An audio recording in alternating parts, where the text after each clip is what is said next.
Thank you for joining us for the Western Michigan press conference. Joined at the podium, head coach Billy Gurnan, student athletes Kate Sullivan, Dylan Nebar.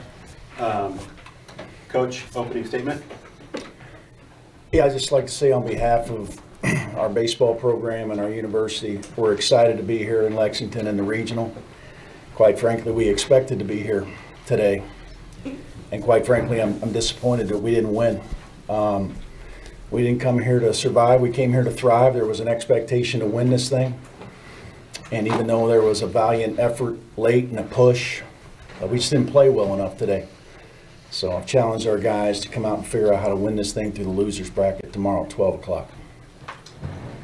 Raise your hand if you have a question. I'll acknowledge you. Please identify yourself and your media outlet prior to asking a question. Questions for the student athletes. Okay. Burt Granger, D1 Baseball. Kate, you played a lot of baseball for Western Michigan. Getting your first taste of a regional. You guys fell behind early. How do you guys in the dugout as a leader stay up for that fifth inning when you started to come back? Yeah, I mean, first of all, the atmosphere here was unreal and unmatched. Things that we might have not experienced before. But I mean, our main thing in the dugout is you got to stay up one pitch at a time throughout the whole game. And as soon as you let yourself get down, you know you're out of it. And we were never out of it. Yeah, and then I'll go, Dylan, I'm not sure if you know this. Do you know you broke the program record for RBI, or the single season record for RBIs? I just found that out, yeah. Yeah, so obviously you wanted the outcome to be different, but just talk about kind of what that means for you and the team and that individual accomplishment. Yeah, it means a lot. I mean, it's great that I'm able to produce for our team, help us win. Obviously we didn't do that today, but just focused on tomorrow now, winning that game. Yeah, John Huang, NOLA Media. Kate, when you're facing a team like Kentucky that is so aggressive on base paths and always puts pressure on you, what does that do to your mindset, or what did you guys do to prepare? I mean, we've been preparing for that all week in practice. We knew that they were going to run. We knew that they were going to bunt. So we just took more time on it and tried to prevent it the best we could. Daniel Hager, Kentucky Sports Radio. You guys go down 8-0, I believe. What kind of flipped in the dugout for you guys to come back and make that run? All right. Once we were down at that point, I mean, all the guys just had a got nothing to lose mentality. You can go up every single at bat, take it like it's a tie ball game, and go from there. Paul Nobielli, 102.7 The Game, Bleed Blue Network. Coach, obviously down early. Well, what kind of confidence does the comeback now bring for your team over the rest of the weekend that, you've kind of seen it, you've experienced it, now you're ready to kind of make a charge and really contend to get to the Super Regionals next week? Well, this is a conditioned group of athletes, right? And my entire career, I've never been afraid of tough scheduling. We opened up at #1 LSU. We were the first team to see Paul Skeens, and we were sitting in a hostile environment there. These guys, nobody was fazed by this environment. But I'll just tell you, these guys, it's a resilient group. There's a high expectation. We're just disappointed as we rolled through the Mid-American Conference tournament in 3 games without even flinching, and we gave up a total of 5 free bases total. And we gave up 1 in game 1 and 1 in game 2. And we had 14 today. So I challenge the guys. It's never been about who we play, ever. It's always about how we play. And the how we played today wasn't good enough. And I told him, I said, I'm not going to give you some moral victory speech. We didn't come over here to the 4 seed to have a valiant effort. We came over here to win. We came over here to win. And we didn't play well enough today. 10-8. 10-8 against the #2 national seed. You look around at these facilities, the resources that they have and everything. I'm proud of my guys that it was 10-8, but I'm most proud that they didn't quit. But I'm really disappointed as their leader that we didn't play better. Because had we, it'd have been a different story out there. Questions for student athletes? Yeah. Jeff Drummond from Rivals.com. Their starter looked to be in a pretty good groove there for 3 or 4 innings, and then things kind of changed there in the 5th. What did you see from him at the beginning of the game, and what kind of changed? Well, at the beginning of the game, he was filling up the zone really well, and as the innings progressed, we just started to see more pitches, started getting into deeper counts, and I think that's when we started to succeed more. Yeah, just battling, getting his pitch count up. Yeah, and just staying aggressive to our pitch, not spitting on good pitches and not giving him any at-bats. Any more questions for the student athletes? Can I say one thing too? You know, this is a team game, obviously, but individual accolades are very important. And Dylan Nevar is the reigning freshman of the year in this conference going back to 2022. And that wasn't by mistake. And this RBI record, this guy's got a knack for driving in runs. And he broke the school record for RBIs. That we were in the number 2 national seed regional in 2016 at Louisville. In 2016 and 27, we had the player of the year in Tanner Allison. And he's the one that set the RBI record. The player of the year did, with 68 RBIs. And for him to accomplish that on this stage, I think speaks to it. And for him to break the record against Michigan, the home run record against Michigan in the second game of the year, where the Dodgers play at spring training, speaks to the talent and it speaks to the character of these players. They don't let their individual accolades get in front of what they're trying to do for this team. And that makes it a big-time privilege for me to call them their coach. Student athletes? Yep, Jeff. One more for Coach. Well, hey, I'm going to release Oh, that. sorry. Yep. Here you go. Any more for the student athletes?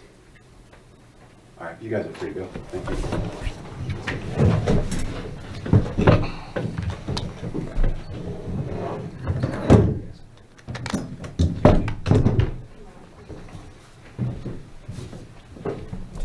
All right, more questions for Coach? Kentucky was in a similar situation last year here in the regional and found a way to kind of dig out of it. What sort of things in your experience have to happen for you to battle through this bracket after dropping the first? Well, I'll just talk to you about my entire coaching career, right? It's been challenges that I've had to face, and you know, you're playing in deep water early in the season because of the weather that you're experiencing, and you play the likes of Michigan and Pepperdine and Iowa, and then you're playing number 1 LSU. So your back's against the wall when you're a mid-major in the North anyway. So you kind of develop this really resiliency and this bulletproof attitude that you can take punches.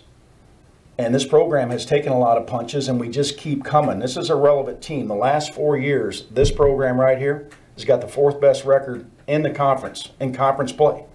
4th best in the last 4 seasons with a championship. So it's championship caliber, and I'm proud of it. I'm proud of it that since I've been coaching, that there's been 2 MAC tournament championships in the school's history, and I've been coaching both of them. So my guys understand it. I do too. I'm a blue-collar, lunch pail, you name it, man. That's how I coach, and those are the players that I bring in here. So I'm not concerned about whether they'll be ready tomorrow or not. Not at all. Got a veteran group. Got a great leadership group. Both of these guys serve on my leadership council that makes up of 9 players that we meet often. Their job is to see smoke and put it out before it turns into fire. And it just goes back to really that bad teams nobody leads, good teams coaches lead, and great teams players lead. And great teams are made of great teammates, and that's what we have. And so I'm not going to have to say too much. I kind of got rid of the Newt Rockne speeches on the bus, other than tell them today that I felt like that there was nobody in the country that they couldn't be better than for 3 hours. And then I just kind of leave it to them and let them do them things. I think as a coach, you sometimes got to understand that the best thing that you can do for your team is get out of their way. And I'll get out of their way tomorrow.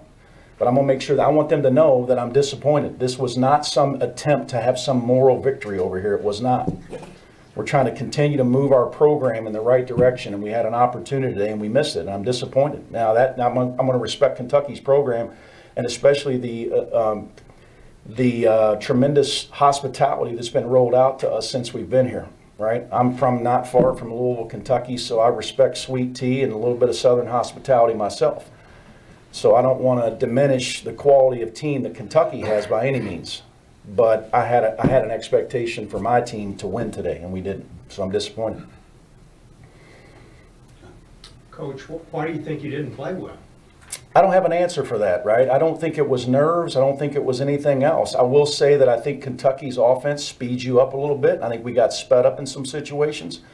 I was a little surprised at the error that Grady Mee had at second base, and I think he was feeling the speed coming down the line, right? And I think some of that, I was a little surprised at the ball that Jackson Kitchen dropped in center field. The wind was wisping out. Dylan almost had a home run early down the line with the wind wisping out. I think it was McCoy that got one down the line there, and the wind was whispering, and then it flipped. And I thought Jackson was a little bit too deep in that situation because we just put up a 5 spot, which was the most runs scored in the game in any one inning. So we took some punches today and delivered some punches back. But when we put that 5 spot up, you know, Danny Schlereth and I were talking about whether to send Joe back out Shapiro because of the long sit. And Joe's got a rubbery type arm, so we made the decision to go with him just because of the extreme vertical break that he has in all of his pitches. And he went out and went plunk, plunk and hit 2 guys. And we needed a shutdown right there because we had flipped the momentum when we put the 5 spot up. And when that momentum got shifted, we needed a shutdown right there. Now, the bullpen did a good job of coming in and kind of burning that up a little bit, but I thought that was the breaking point in the game. We issued 3 walks. We hit a couple of their guys. I think the first inning, it was a walk that scored on Brady Miller, who just wasn't himself today. And I thought it was a good zone, but I thought it was a tight zone. Meaning a good. I respect the strike zone, but it was tight and there wasn't much on the edges, and so it really forced you to get in there. And I think that kind of caused Brady a little bit of problems. Coach, you mentioned the bullpen, and I know the offense, the comeback came up short, but the bullpen really kept it close. So talk about what that meant to keep you guys in the ballgame. Yeah, Burke, it did, and and it did that at the MAC tournament too. And when you look at those last 3 innings when we were putting up those zeros, there was 1 free base that we offered down the stretch there when our bullpen went in, and that's why we were able to climb back into the game. It's really not that difficult. Free bases, defense and pitching wins games. It just does at all levels, just like fumbling the football and turning the basketball over. And we spend a lot of time on defense, defense, defense. Of course, they want to hit, and they want to throw 100 miles an hour. We start everything in the fall on defense because if we can't build our team around that, I don't feel like we had a team. I went through that in 2022. We were decimated with pitching injuries, and we had an electric offense, and it didn't matter. It just didn't matter. So we spent a lot of time on the defense, and Schlereth Daniel Schlereth has done a tremendous job in only his 2nd year as a college pitching coach, 2nd year. And he's done a tremendous job, and he's done a tremendous job with our bullpen, and those guys, Hayden Berg, who's on, he's making a victory lap here. He's in his last year, and I thought he was electric today. And then Turner Dorn was really good too. And then we had the error late too there at 3rd base, and we were able to get out of that. But those free bases that we issued a team that you can't do that to, right? You can't give them 4 outs. And we did too many times, and I thought that was the difference in the game. Jonathan Byrne, Kentucky Colonel. What kind of challenges did Robert Hogan provide in that back half of the game to your hitters that kind of kept you all from getting that big hit in some of those moments when you guys had runners on? No, you're right. There was an opportunity, even in the inning where we scored 5. There really wasn't a big hit there, and there were some guys coming through the line that could have really done some big-time damage, even though I'm not, discarding a 5-run inning whatsoever, but it could have been more damage. I talked to C.J. Richmond about that, who's been an electric offensive player all year for us, and he just said that the cutter was exploding on him, the slider, cutter, whatever you want to call it, because he went, I think it was double down the left field line, but he saw a really nasty slider, he said, that started middle and exploded towards his back foot, and he said that it had a ton of movement. And I think he tried to repeat that pitch, and I missed, and it started out and came over the back half of the plate, and CJ was able to take it down the left field line. But, hitting's about rhythm, and pitching's about destroying it. And Hogan did a good job and stayed in a good mix. And I could tell that Nick and his staff did a good job of staying in a mix on our hitters, because we can, most teams can hit off speed, but we crush fastballs. And you better land your off speed, and then that's what the difference was. I thought Hogan was landing his off speed for a strike. And strike 1's the best pitch in baseball. Schlereth agrees with me, even though he knows more than I do. But he did a good job out of the pen, and you just have to tip your hat to him. I know you were focused on your team, but were you surprised at all that Nick rolled out Nyman as his starter? No, because I know my splits on my team. And then I know Nick's got some horses. We're the Broncos, so we have a big stable, but I know he's got some horses in his stable too. And we actually kind of prepared for that a little bit. There was some no talk about starting pitching and all that, and I think they were able to pretty much guess that we were going to go Miller or Vilcek. But we've seen some of those matchups come at us And Nevar seems to handle the left-handed pitching a little bit better. But I've seen the splits on our guys, so no, I wasn't surprised. And I thought, like Sullivan said, he was good. He was in the zone early, and the fastball was electric. And he did a good job and kept us off balance and kept filling up the zone. But no, I was not surprised at all. Any more questions for Coach? All right, thank you, Coach. Yeah, thank you for this opportunity, guys. Appreciate it.